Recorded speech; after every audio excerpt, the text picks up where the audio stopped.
जय भोलेनाथ। बोलिए हल षष्ठी मैया की जय। ओम नमः शिवाय। प्रिय भक्तगणों, आज हल षष्ठी का व्रत है, जिसे हल छठ, ललही छठ, तिन्नी छठ, बलदेव छठ आदि विभिन्न नामों से जाना जाता है। पुत्र प्राप्ति और उनकी सलामती एवं लंबी उम्र के लिए महिलाएं ये कठिन व्रत करती हैं। माता देवकी जी ने भगवान बलराम और कृष्ण जी के सलामती के लिए इस हल छठ के व्रत को किया था। तो आज आप सभी माताएं बहनें श्रवण करेंगी हल षष्ठी की बड़ी ही दुर्लभ पावन कथा। विधान के अनुसार इस व्रत में 6 कथाएं सुनने का नियम होता है। इस व्रत को करके कथा को सुनने से भक्तों की मन मांगी मुरादें पूरी होती हैं। तो आप सभी माताएं बहनें हाथ में महुआ और तिन्नी का चावल लेकर कथा को बड़ी श्रद्धा तथा प्रसन्न चित मन से अंत तक पूरा सुनिएगा। इस कथा की सबसे विशेष बात यह है कि जाने अनजाने में कथा को बीच में आधे पर ही छोड़ देने से व्यक्ति को दोष लगता है। इससे हर छठी माता रुष्ट हो जाती हैं। तो माता रानी को प्रसन्न करने के लिए इस कथा को पूरा सुनिएगा। और प्रिय भक्तगणों, आप में से कितने लोगों के यहाँ यह व्रत किया जाता है, कमेंट में जरूर बताइएगा। एक बार राजा युधिष्ठिर ने भगवान श्री कृष्ण जी से अत्यंत ही शोक संतप्त भाव से कहा कि हे देवकी नंदन, सुभद्रा अपने पुत्र अभिमन्यु के मरने के बाद बड़ी ही शोक संतप्त है और अभिमन्यु की पत्नी उत्तरा के गर्भ की संतान भी ब्रह्मास्त्र के तेज से दग्ध हो रही है, क्योंकि दुष्ट अश्वत्थामा ने उत्तरा के अजन्मे बच्चे को गर्भ में ही मार दिया है। द्रौपदी भी अपने 5 पुत्रों के मारे जाने से अति दुखी है। अतः इस महान दुख से निकलने के लिए कोई उपाय बतलाइए। तब भगवान श्री कृष्ण ने कहा, हे राजन, हे कुंती पुत्र, यदि उत्तरा मेरे बताए हुए इस महान व्रत को करे तो इसके प्रभाव से गर्भ का निस्तेज शिशु पूर्वजीवित हो जाएगा। यह व्रत जो भाद्रपद की कृष्ण पक्ष की षष्ठी पर भगवान शिव पार्वती हल छठी माता गणेश एवं स्वामी कार्तिकेय की विधि विधान से पूजा द्वारा संपन्न किया जाता है। इस व्रत के प्रभाव से पुत्र पौत्रों की अल्प आयु व शोक के महान दुख से मुक्ति प्राप्त होती है। अतः हे युधिष्ठिर, मैं तुम्हें इस व्रत की 6 प्रमुख कथाएं सुनाता हूँ, जिसे मेरी माता देवकी जी के पूछने पर नारद जी ने सुनाया था। हल षष्ठी की पहली कथा इस प्रकार से है। एक नगर में एक ग्वालन रहती थी। वह घर घर दूध दही बेचकर अपना घर चलाती थी। ग्वालन अपने पति के साथ सुख पूर्वक रह रही थी। अपने पति के साथ सांसारिक सुख भोगते हुए गर्भवती होती है। इस प्रकार उसका प्रसव काल अत्यंत ही निकट था। एक ओर वह प्रसव से व्याकुल थी, तो दूसरी ओर उसका मन गौ रस दूध दही बेचने में लगा हुआ था। उसने सोचा कि यदि प्रसव हो जाएगा तो गौ रस यूं ही पड़ा रह जाएगा। यह सोचकर उसने दूध दही के घड़े सिर पर रखे और बेचने के लिए चल दी। किंतु कुछ दूर पहुंचने पर उसे असहनीय प्रसव पीड़ा हुई।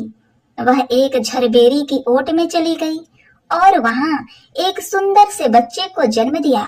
उसने सोचा कि वह दूध बेचकर आएगी तो बच्चे को वापस ले जाएगी। यह सोचकर वह बच्चे को वहीं झरबेरी के नीचे छोड़कर पास के ही गांव में दूध बेचने चली गई। संयोग से उस दिन हर छठी का व्रत था।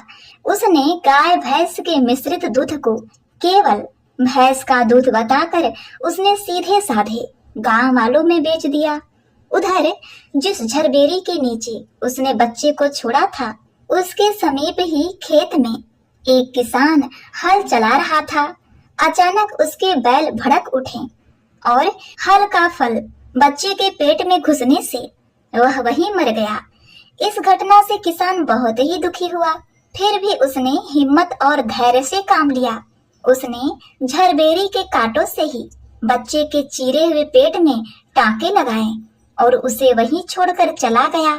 कुछ देर बाद ग्वालिन दूध बेचकर वहां आई। बच्चे की ऐसी दशा देखकर उसे समझते देर नहीं लगी कि यह सब उसके ही पापों की सजा है। वह सोचने लगी, कि यदि मैंने झूठ बोलकर गाय का दूध न बेचा होता और गांव की स्त्रियों का धर्म भ्रष्ट नहीं किया होता तो मेरे बच्चे की यह दशा नहीं होती। अतः मुझे लौटकर सब बातें गांव वालों को बताकर प्रायश्चित करना चाहिए। ऐसा निश्चय कर वह उस गांव में पहुंची जहां उसने दूध दही बेचा था।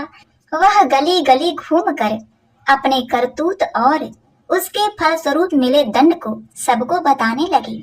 यह सुनकर सभी स्त्रियों को उस पर दया आ गई।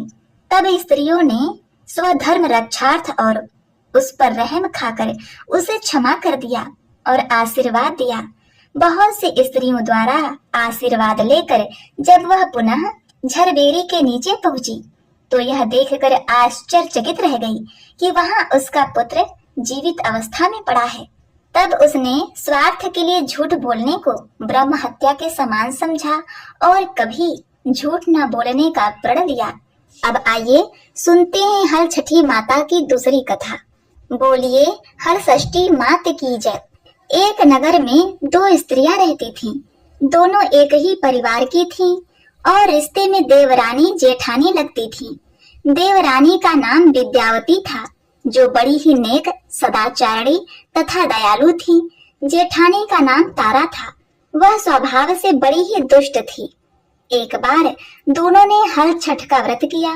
विधिवत पूजन इत्यादि के बाद शाम को दोनों भोजन के लिए थालियां परोसकर ठंडी होने के लिए रखकर बाहर जा बैठी। उस दिन विद्यावती ने खीर तथा तारा ने महरी बनाई थी। अचानक दो कुत्ते उनके घर में घुसे और भोजन खाने लगे। अंदर से चप चप की आवाज आई तो दोनों अपने अपने कक्ष के भीतर जाकर देखने लगी। विद्यावती ने कुत्ते को खीर खाते देखा तो वह कुछ नहीं बोली तथा बर्तन में बची हुई बाकी खीर भी उसके आगे डाल दी। लेकिन तारा थाली में मुंह मारते कुत्ते को देखकर आग बबूला हो गई। उसने कमरे का दरवाजा बंद कर दिया और फिर डंडा लेकर कुत्ते को इतना मारा कि उसकी कमर ही तोड़ डाली। कुत्ता अधमरा होकर जैसे तैसे जान बचाकर वहां से भागा। दोनों कुत्ते जब बाहर मिले तो एक दूसरे का हाल चाल पूछने लगी। जो कुत्ता विद्यावती के यहाँ गया था बोला कि मैं जिसके कक्ष में गया था वह स्त्री तो बड़ी ही भली है। मुझे खीर खाते देखकर भी उसने कुछ नहीं कहा, बल्कि बर्तन में खीर खत्म हो जाने के बाद उसने उसमें और खीर डाल दी ताकि मैं भर पेट खा सकूं। उसने तो मेरी आत्मा ऐसी तृप्त की कि मैं उसे बार बार आशीर्वाद देता हूँ। मेरी तो ईश्वर से यही कामना है कि मरने के बाद मैं उसी का पुत्र बनूं और जीवन भर उसकी सेवा करके इस ऋण को चुकाता रहूं। जिस प्रकार उसने मेरी आत्मा को तृप्त किया है उसी प्रकार मैं उसकी आत्मा को तृप्त और प्रसन्न करता रहूं। अब तुम बताओ तुम्हारे साथ क्या बीती? लगता है तुम्हारी तो बहुत पिटाई हुई है। दूसरा कुत्ता बड़े ही दुखी स्वर में बोला कि मित्र, तुम्हारा अनुमान ठीक ही है भाई। आज से पहले मेरी ऐसी दुर्गति कभी नहीं हुई थी। पहले तो थाली में मुंह मारते ही सारा जबड़ा हिल गया। फिर भी भूख से परेशान होकर मैंने 2-4 कौर खाए थे कि वह दुष्टा आ गई और कमरा बंद करके डंडे से उसने मुझे इतना मारा कि मेरी कमर ही तोड़ डाली। मैं तो ईश्वर से यही निवेदन करता हूँ कि अगले जन्म में मैं उसका पुत्र बनकर उससे बदला चुका हूँ।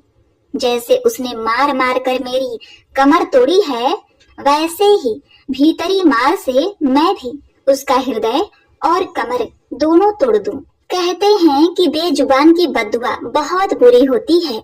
इसे दैव योग ही कहा जाएगा कि दूसरा कुत्ता शीघ्र ही मर गया और मरकर उसने तारा के ही घर में पुत्र के रूप में जन्म लिया। पुत्र रत्न पाकर तारा बहुत ही प्रसन्न हुई। पुत्र को लेकर उसने अपने मन में बड़े बड़े मंसूबे बनाए थे, मगर दूसरे ही दिन जब घर में हर छठी का पूजन हो रहा था वह लड़का मर गया। तारा की तो जैसे दुनिया ही उजड़ गई। वह दहाड़े मार मार कर रोने लगी, मगर किया क्या जा सकता है। जैसे तैसे उसने अपने सीने पर सब्र का पत्थर रख लिया। फिर तो हर वर्ष उसके लड़का होता और हल षष्ठी के दिन ही मर जाता। जब 3-4 बार ऐसा हुआ तो तारा को इस पर कुछ संदेह हुआ कि आखिर मेरा पुत्र हल षष्ठी को ही क्यों मरता है। एक रात सपने में उसे वही कुत्ता दिखाई दिया। उसने कहा, मैं ही बार बार तेरा पुत्र होकर मृत्यु को प्राप्त हो रहा हूँ। तूने मेरे साथ जो व्यवहार किया था मैं उसी का बदला चुका रहा हूँ। अब तारा बहुत दुखी हुई और उसने अपने किए का प्रायश्चित करने का उपाय पूछा। तब उस कुत्ते ने बताया कि अब से हर छठ के व्रत में हल से जुता हुआ अन्न तथा गाय का दूध दही न खाना, होली की भुनी हुई बाल तथा होली की धूल आदि हर छठ पूजा में चढ़ाना। तब कहीं मैं तेरे घर में आकर जीवित रहूंगा। पूजा के समय यदि तारक गढ़ छिटके तो तू समझना कि अब मैं वहां जीवित रहूंगा। इधर विद्यावती और तारा ने मिलकर उसी प्रकार व्रत किया जिस प्रकार उस कुत्ते ने बताया था। इस प्रकार से दोनों देवरानी जेठानी को पुत्र रत्न की प्राप्ति हुई और हल षष्ठी के व्रत के प्रभाव से उसकी संतान जीने लगी तथा विद्यावती का पुत्र भी उसे अपार सुख देते हुए उसका जीवन सफल कर देता है। तभी से संतान कामना और सुख सौभाग्य के लिए यह व्रत किया जाता है। तो बोलिए हल षष्ठी माई की जय। प्रिय भक्तगणों, अब हाथ में तिन्नी का चावल और महुआ लेकर हल षष्ठी माता को अर्पित करें। तीसरी व्रत कथा का श्रवण करें। उज्जैन नगरी में एक पुरुष की 2 स्त्रियां रेवती तथा मानवती थीं। भाग्य से मानवती के 2 लड़के थे, परंतु रेवती की कोई संतान न थी। सौत के 2 लड़कों को देखकर वह हमेशा ईर्ष्या से जला करती थी। एक दिन ईर्ष्या के वशीभूत होकर वह मानवती से बोली कि हे बहन, तुम्हारे पिता बहुत ही बीमार हैं। उन्होंने तुम्हें देखने के लिए बुलाया है। अभी एक राहगीर यह संदेश देकर गया है। यह सुनकर मानवती अपने दोनों पुत्र रेवती को सौंपकर पति की आज्ञा लेकर अपने पिता के घर चली गई। इधर रेवती ने सौत के दोनों लड़कों को मारकर गांव के बाहर जंगल में फेंक दिया। उधर मानवती पिता को सकुशल देखकर चकित हो गई और अनिष्ट की आशंका से वापस लौटने लगी।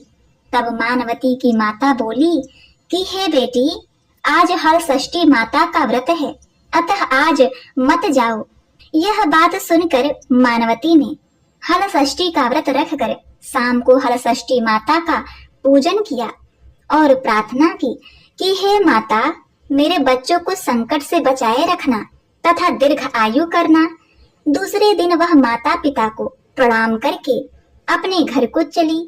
गांव के बाहर अपने दोनों बच्चों को खेलता देखकर सोचने लगी कि मेरे बच्चे को यहाँ कौन लाया है। तब बच्चों ने कहा कि हमें तो बीमाता अर्थात सौतेली माता रेवती ने मारकर यहाँ फेंक दिया था। सायं काल देवी हल छठी माता आकर हमें जीवन दान दे गई। प्रिय भक्तगणों, इसे हल षष्ठी माता की कृपा मानकर मानवती माता का गुणगान करती हुई अपने घर आ गई। गांव की स्त्रियां यह सब सुनकर आश्चर्य करने लगी और उसी दिन से सभी हल षष्ठी माता का पूजन तथा व्रत करने लगी। तो बोलिए हल छठी माई की जय। प्रिय भक्तगणों, आइए अब सुनते हैं हल षष्ठी व्रत की चौथी कथा। इस कथा को सुनाते हुए भगवान श्री कृष्ण युधिष्ठिर से कहते हैं कि पूर्व काल में सुभद्रक नाम का राजा था, जिसकी रानी का नाम सुवर्णा था। राजा रानी को एक हस्ती नाम का एक पुत्र था। एक बार राजपुत्र हस्ती धाय माता के साथ गंगा जी स्नान करने गया। बाल स्वभाववश हस्ती जल में खेलने लगा। तभी एक ग्राह ने उसे खींचते हुए जल के अंदर ले गया। इसकी सूचना धाय ने जाकर रानी सुवर्णा से कह सुनाया। इस पर रानी ने क्रोधवश धाय के पुत्र को धधकते हुए आग में डलवा दी। पुत्र शोक से व्याकुल धाय माँ निर्जन वन को चली गई और वन में एक सुनसान मंदिर के पास रहने लगी। वन में सूखा तिनका, धान्य, महुआ आदि जो भी मिलता उसे खाती और मंदिर में विराजित शिव पार्वती श्री गणेश जी की पूजा कर दिन व्यतीत करने लगी। इधर नगर में एक अद्भुत घटना घटित हुआ कि धाय माँ का पुत्र आग की भट्टी से जीवित निकल आया और खेलने लगा। यह खबर पूरे नगर में फैलते हुए राजा रानी के पास पहुंचा, तो उसने इस घटना के विषय में पुरोहित से पूछा। तब सौभाग्य से वहां दुर्वासा ऋषि पहुंचे। राजा रानी ने ऋषि का पूजन कर धाय के पुत्र के जीवित होने का कारण पूछा, तो दुर्वासा ऋषि ने कहा, राजन, आपके डर से धाय जंगल में एकांत होकर व्रत की है। यह सब उसी व्रत का प्रभाव है। अब राजा रानी सभी नगरवासियों के साथ दुर्वासा जी की अगुवाई में उस जंगल में धाय के पास गए और उस धाय से उस व्रत के विषय में अधिक जानकारी पूछा। तब धाय ने कहा कि राजन, मैं पुत्र शोक से दुखी होकर यहाँ रहने लगी और यहाँ व्रत ग्रहण कर भगवान शिव पार्वती गणेश जी व स्वामी कार्तिकेय तथा हलछठी माता का पूजन कर सूखा पत्ता, धान्य, महुआ आदि खाकर रहने लगी। तब रात को मेरे स्वप्न में शिव परिवार के दर्शन हुए और हमारा पुत्र जीवित हो गया, वरदान दिया। अब रानी ने व्रत की विधि विधान को पूछा, तो दुर्वासा जी ने हल षष्ठी व्रत की संपूर्ण विधि विधान बतलाया। राजा रानी ने हल षष्ठी व्रत की महिमा जानकर व्रत को किया। व्रत के प्रभाव से राजपुत्र हस्ती ग्राह के चंगुल से छूटकर खेलते हुए नगर में आया। उसने अपने पुत्र को पाकर राजा रानी सुखी हुए और धाय भी पुत्र के साथ प्रसन्न होकर निवास करने लगी। वही बालक हस्ती आगे चलकर परम प्रतापी हुआ और अपने नाम से हस्तिनापुर को बसाया।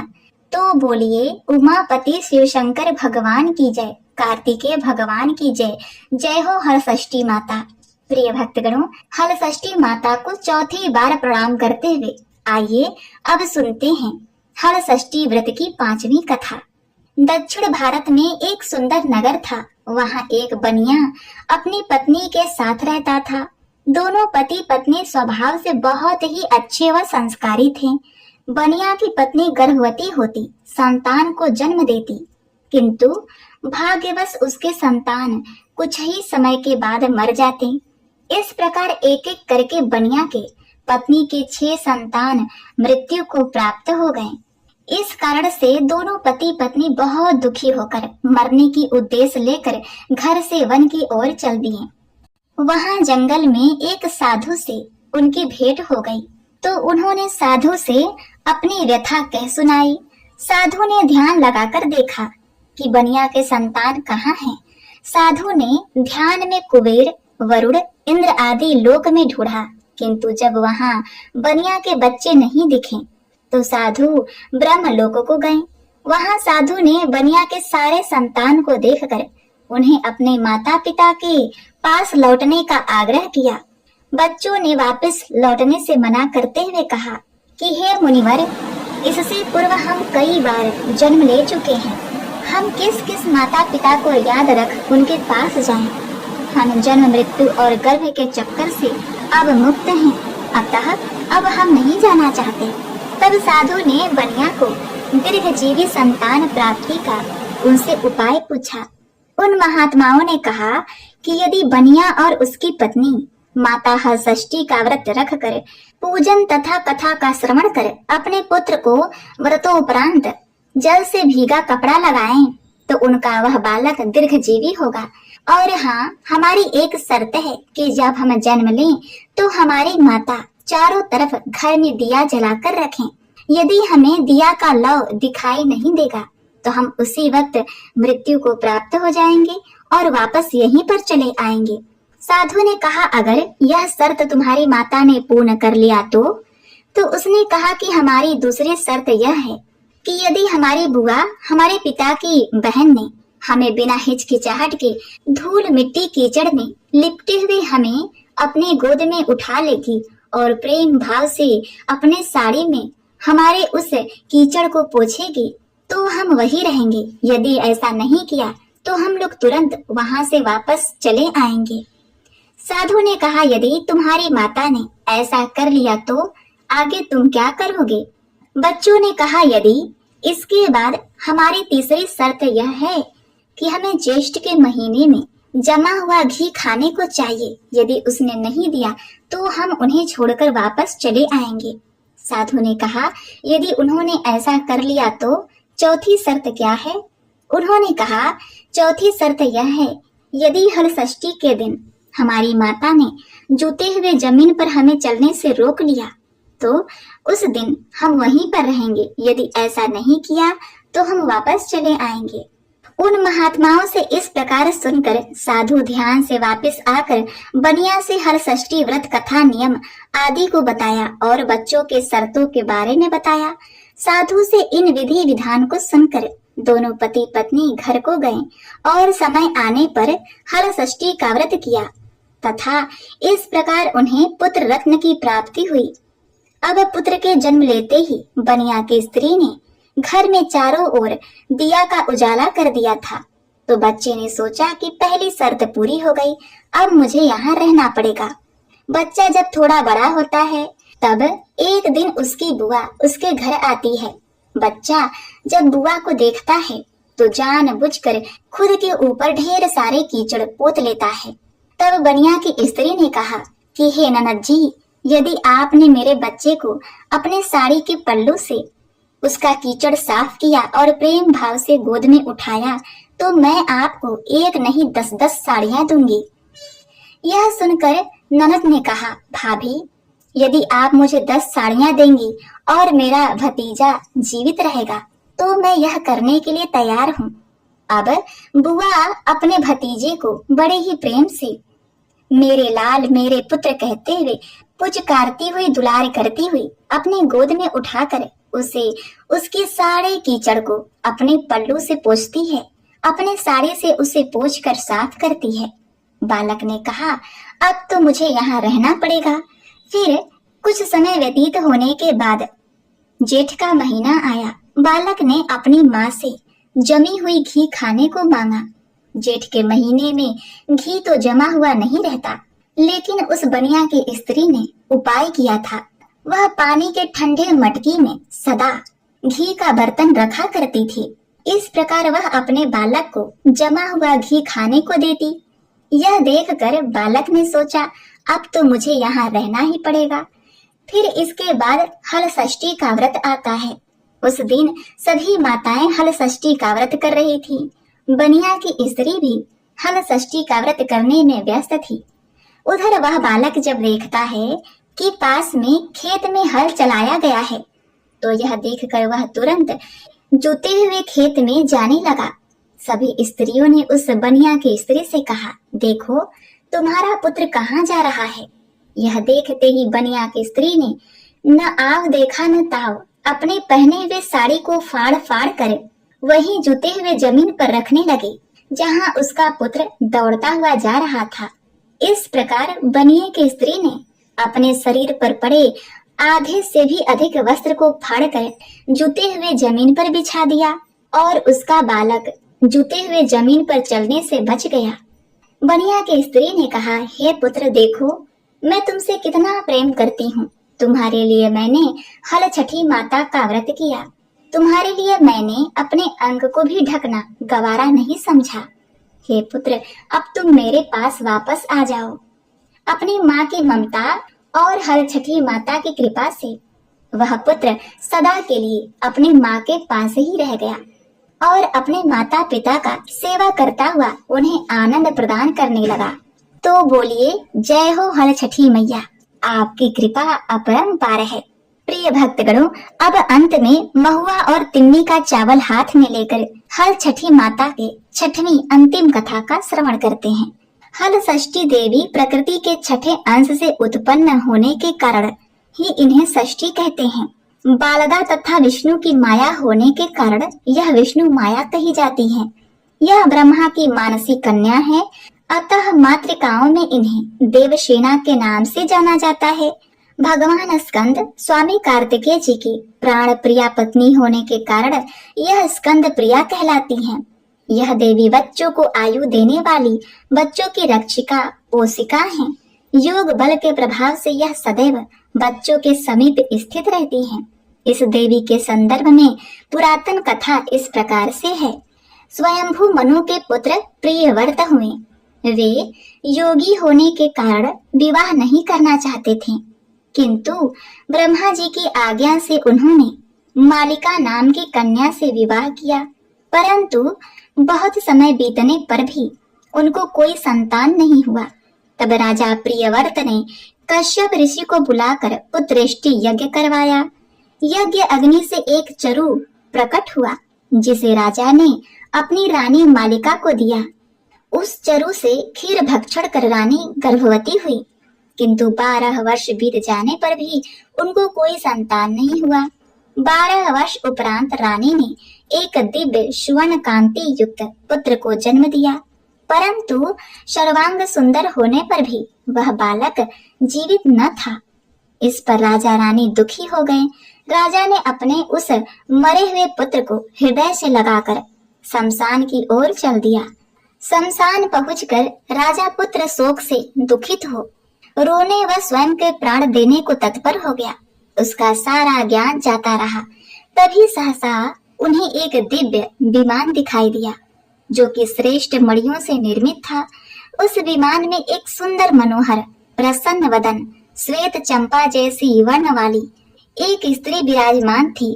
उसे देखते ही राजा सब दुख भूल अपने मरे हुए बालक को पृथ्वी पर रख उनके पास गया और पूछने लगा कि हे देवी, आप कौन हैं, किसकी पुत्री हैं तथा किसकी पत्नी हैं। तब वह देवी कहने लगी, हे राजन, मैं ब्रह्मा की मानसी कन्या हूँ। मेरे पिता ने मुझे भगवान शिव जी के पुत्र स्वामी कार्तिकेय जी से विवाह कराया है, अतः मैं स्कंद प्रिया हूँ। मैं पुत्रहीनों को पुत्र, पत्नीहीनों को पत्नी, धनहीनों को धन तथा कर्मवानों को उनके कर्मानुसार फल देती हूँ। हे राजन, तुम ज्ञानी श्रेष्ठ कर्मवान हो, अतः तुम्हें मेरा दर्शन हो पाया है। तुम दुख का त्याग करो, मेरी स्वयं पूजन करो और सर्वत्र कराओ। मैं तुम्हें वर देती हूँ कि तुम्हारा यह पुत्र शीघ्र ही जीवित हो उठेगा और परम प्रतापी होगा। 100 अश्वमेघ यज्ञ करेगा, यह सुव्रत नाम से विख्यात होगा। यह कह देवी अंतर ध्यान हो गई। इधर राजा प्रियव्रत अपने संतान को जीवित देखकर अत्यंत ही प्रसन्न होकर पुत्र सहित नगर को वापस आया। बालक के जन्म से 6वें दिन सूती काग्रह में माता षष्ठी का पूजन कर आनंद उत्सव किया गया। उसी दिन से पूरे संसार में छठी की आयोजन की परंपरा चली। इस प्रकार हर अर्थात शिव परिवार के होने के कारण यह देवी हर छठ और यह व्रत हल छठ के दिन करने के कारण हर षष्ठी कहलाती हैं। अतः इसी प्रकार इस व्रत को सुनकर जिस राजा ने किया था, अब उसकी महिमा सुनिए। भारतवर्ष में एक बड़े ही प्रतापी राजा हुए। उन्होंने एक बहुत बड़ा तालाब खुदवाया, घाट बनवाए, परंतु उसमें पानी ही नहीं आया। इससे राजा अत्यंत ही चिंतित हो गए। उन्होंने सोचा, अब क्या किया जाए। गांव के पुरोहित को बुलाकर उपाय पूछा कि किस प्रकार तालाब में पानी भरें। पंडितों ने विचार कर कहा, हे राजन, उपाय तो बड़ा कठिन है जिससे आपका तालाब भर सकता है। राजा ने कहा, बताओ। पंडितों ने कहा, राजन, आप अपने बड़े पुत्र के लड़के की बलि दे दो, इससे आपके तालाब में जल भर जाएगा। यह सुनकर राजा चिंतित हो गए। अपनी इकलौते संतान को बलि के लिए देगी? राजा विचार करने लगे, सोच में पड़े हुए थे। यह देखकर पंडितों ने कहा, राजन, बात तो बड़ी कठिन है, पर उपाय तो निकालना ही पड़ेगा। हे राजन, यदि तुम अपनी बहू को यह कहकर उसके मायके भेज दो कि तुम्हारी माँ की तबीयत बहुत खराब है। यह सुनकर दुखी बहू रोती धोती अपनी माँ को देखने के लिए दौड़ पड़ी। वह मायके पहुंची। उसकी माँ ने उसे इस तरह व्याकुल देखा तो वह आश्चर्यचकित रह गई। कहने लगी, अरे पुत्री, तू भागी भागी यहाँ क्यों आई? आज हल छठ का दिन है। हे मेरी लाडली पुत्री, तू जा और आज ही हल छठ माता का व्रत कर। उसकी पुत्री ने कहा, अम्मा, हमको तो कहा गया था कि तुम बहुत ही बीमार हो, इसीलिए मैं तुझको देखने आई हूँ। उसकी माँ ने कहा, पुत्री, मुझे तो बड़ा ही अनहोनी का विचार आता है। मुझे लगता है तेरे पुत्र पर कोई अनहोनी होने वाली है, इसीलिए मेरी मान, आज तू हर छठ माता का व्रत कर, इससे तेरा बालक सुरक्षित रहेगा। इधर बहू के चले जाने पर एक बार फिर राजा ने विचार किया कि मेरा धर्म धन भले ही व्यर्थ हो जाए, पर मैं अपने पौत्र का बलि नहीं दूंगा। यह बात लोगों से होता हुआ राजा के पौत्र तक पहुंचा, तो वह सोचने लगा कि यदि मेरे बलि से तालाब में पानी आ जाए तो लोगों का भला होगा। यह सोचकर राजकुमार अपना बलि देने तालाब में बैठ गया। अब वह तालाब पानी से लबालब भर गया। जल के जीव जंतुओं से तालाब परिपूर्ण हो गया। इकलौते पौत्र के बलि हो जाने से राजा दुखी होकर वन को चला गया। वहां 5 स्त्रियां व्रत कर रही थी, जिसे देखकर राजा ने, कौन सा व्रत है, क्यों कर रही हो, पूछने पर स्त्रियों ने हल छठी व्रत की संपूर्ण विधि विधान बतलाई। उसे सुनकर राजा वापस नगर को आया और उसने अपनी बहू से यह सारा वृतांत कहा। बहू ने कहा, पिताजी, जरा आंखें खोलकर पास में देखिए, आपका पौत्र जीवित है। मैंने हल षष्ठी का व्रत किया था, इसके प्रभाव से आपका पौत्र और मेरा पुत्र तालाब से जीवित बाहर निकल आया। यह सुनकर राजा बड़ा ही प्रसन्न हुआ और हल षष्ठी माता की जय जयकार करने लगा। इस प्रकार अगले साल राजा ने राज परिवार के साथ हल षष्ठी माता का व्रत पूर्ण विधि विधान से किया और पूरे नगर में हर्षोल्लास के साथ इस व्रत को मनाए जाने लगा। इस प्रकार से भगवान श्री कृष्ण ने युधिष्ठिर से हल षष्ठी व्रत की महिमा का ज्ञान देते हुए कहा कि हल षष्ठी व्रत कथा पहले नारद जी से सुनकर मेरी माता देवकी ने इस व्रत को सबसे पहले किया। इसके प्रभाव से उनके आने वाले संतान की रक्षा हुई।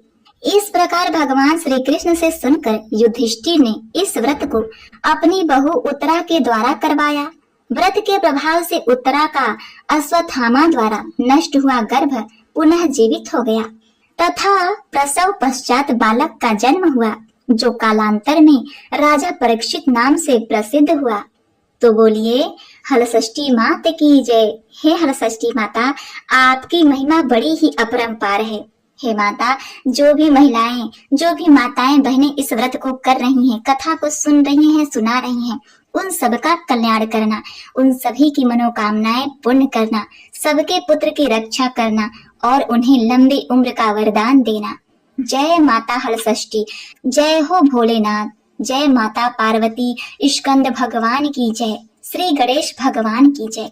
ओम नमो भगवते वासुदेवाय नमः। हर हर महादेव।